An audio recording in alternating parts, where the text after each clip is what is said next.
Some call Iowa a flyover state. Others say nothing interesting happens here. At Iowa Public Radio, we know there are interesting things worth sharing every day, fresh perspectives waiting to be heard, and that Iowa connection that adds meaningful relevance to what's happening anywhere else in the world. Find your interests, find perspective, find relevance. Find it on IPR.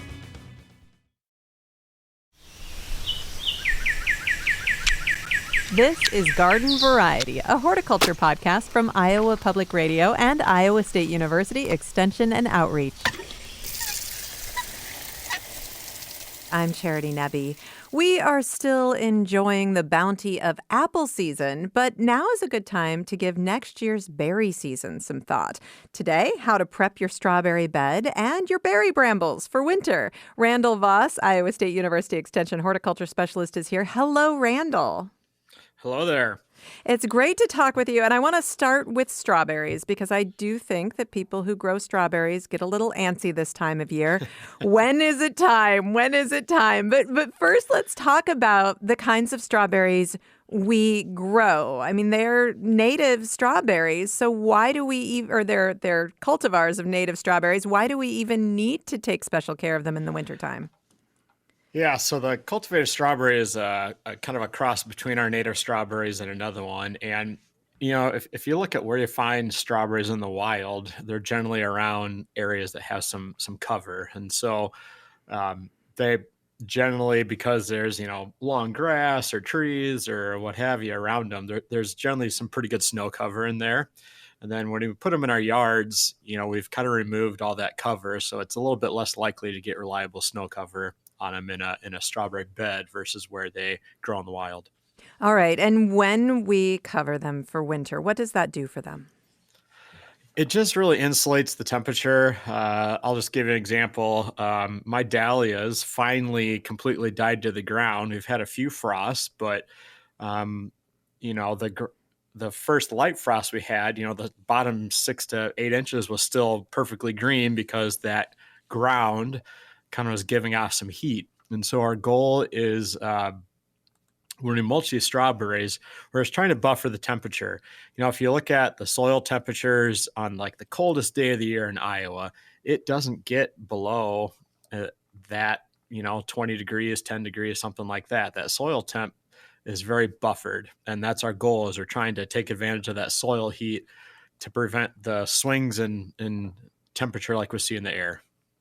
All right. And when is it time to cover our strawberries?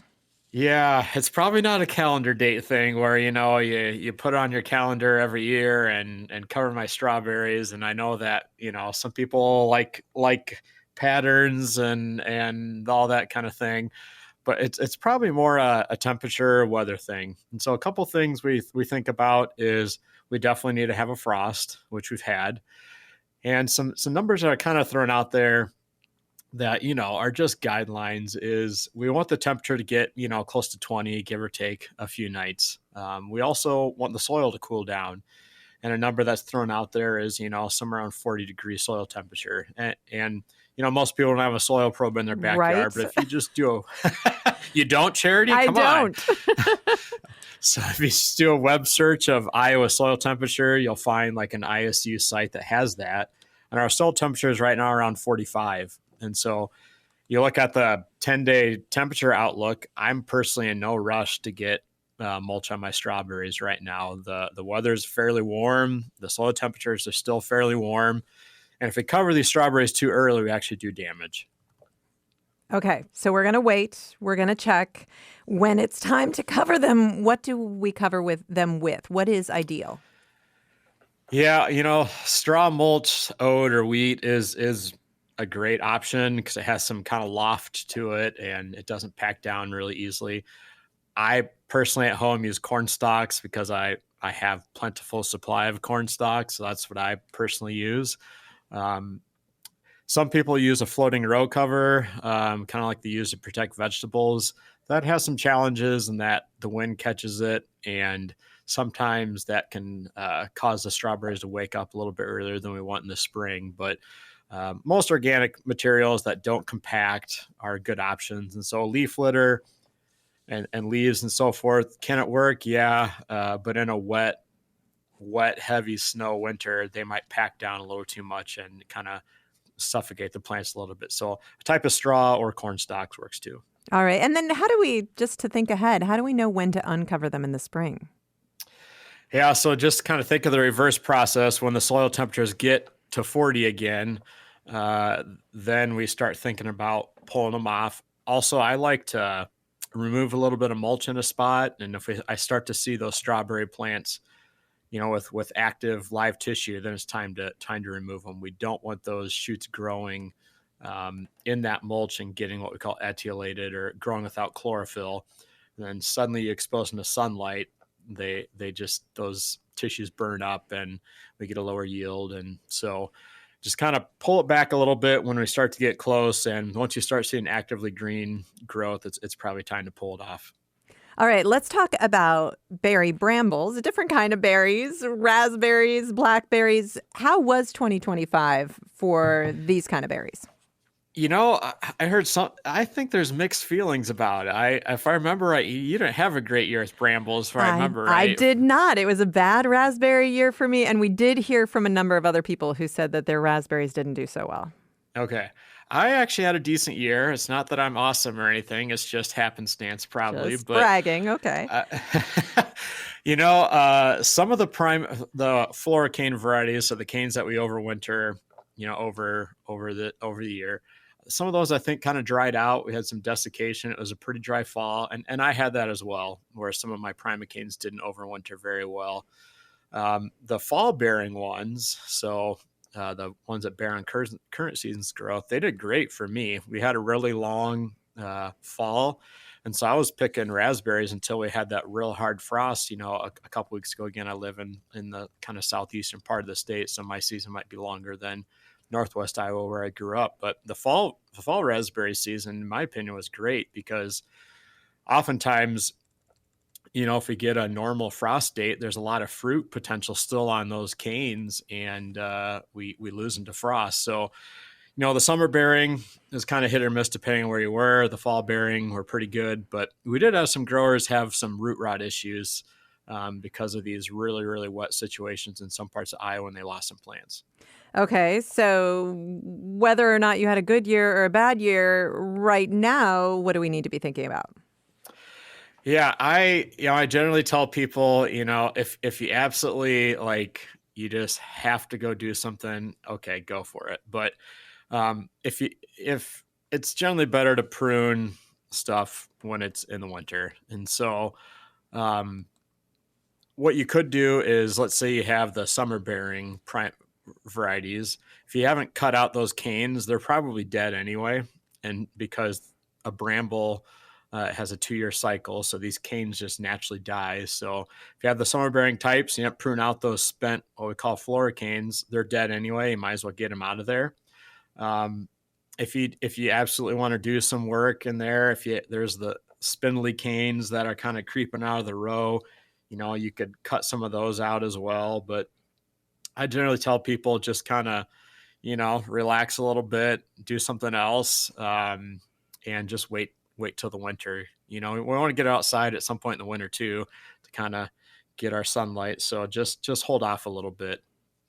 All right, which is a great chore to put off because it's a miserable chore. I'm always going to get cut.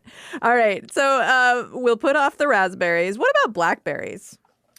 Yeah, blackberries are, they do grow wild in parts of Iowa, and you look at those and they have a crop almost every year. And again, you look at them, it's primarily in areas where, there's shrubs, there's some that kind of on prairie edges.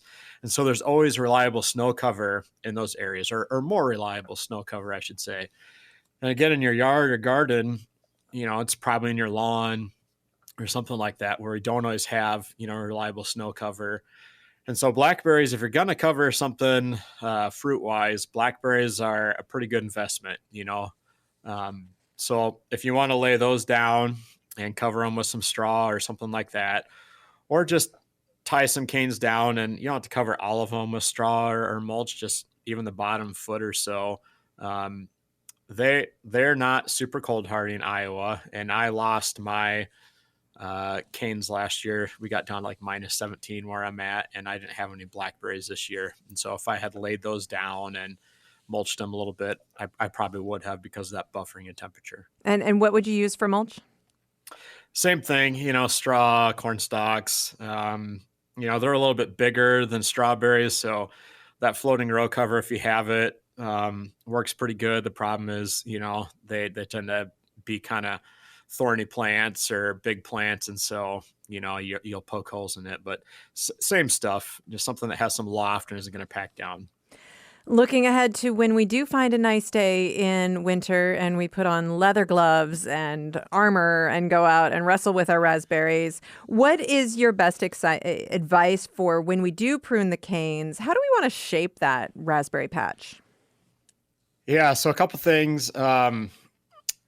We don't want them too thick. I think when you look at a raspberry patch that might be there 5 to 10 years, people have let them get a little too wide. So we want to keep those rows narrow. So, 12 to 18 inches wide. So keep them in the center. We don't want to leave too many canes. So anywhere from 4 to 5 to 6 per foot is a good, kind of rule of thumb. I think what a lot of people like to do is they cut them way back and in terms of length. And so the canes that we do leave, it's generally not advisable to cut more than a quarter of that tip off. And, a lot of people don't like them because they're leaning over or something like that. And my advice is to get trellis on there. If we look at where the bulk of the fruit of a raspberry is produced, it's in the middle of that cane. It's not in the bottom quarter. It's not in the top quarter. It's in the middle of that cane. And so if we cut any more than the top quarter of that cane off, we really severely limit our yield for next year. But it's a good idea to shape it, because even if you have an amazing yield and you can't get into the bramble to pick those berries, it doesn't make a lot of difference, does it? Yeah. And that part of that is just thinning them out, making sure that row isn't too wide and making sure there's not too many canes per foot or row. That goes a long ways. Randall Voss, Iowa State University Extension horticulture specialist. For more gardening information and tips, please subscribe to our Garden Variety newsletter. You can find out more at iowapublicradio.org/garden. I'm Charity Nebbe.